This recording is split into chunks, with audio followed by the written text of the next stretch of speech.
I think the first instinct of white people when we speak about colonialism, specifically the version that we have nowadays, being a white ideology, is defensiveness. And I understand, because I went through a primarily white and Western education system in which white people are not referred to usually as a group, and they have been coddled into expecting that when they are referred to as a group, they will be referred to positively as the bringers of modernity, of civilization, of enlightenment. And I mean both directly and indirectly, because if you use the word Western or the word European, people will understand that you're speaking about white people. And then there will be people who will say this. And this is one of the most used and most reactive tools to express that defensiveness, which is to say, the Arabs did it, the Turks did it, the Romans did it, the Aztecs did it, the Egyptians did it. Why do you have a problem with us?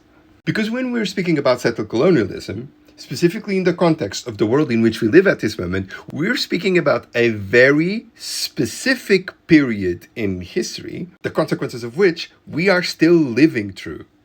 Because if you think that we're not living in the imagination of white settler colonialists from the 19th century onwards, just look at the way that our maps are drawn outside of Europe.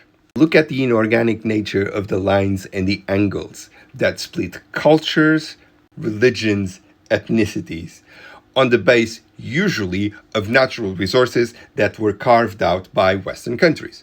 And you know the difference between the Ottoman Empire and the Sasanian Empire and the Umayyad Caliphate and the Great Kingdom of Mali. None of these entities exist geopolitically at this moment.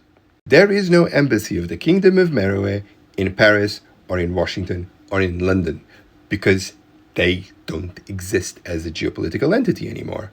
The same countries that benefited from the extraction and the violence that accompanied that extraction of resources, whether natural, mineral, or people, like the UK, like Portugal, like France, like Spain, like Belgium, like their white majority colonies, like New Zealand and Australia and the United States and Brazil.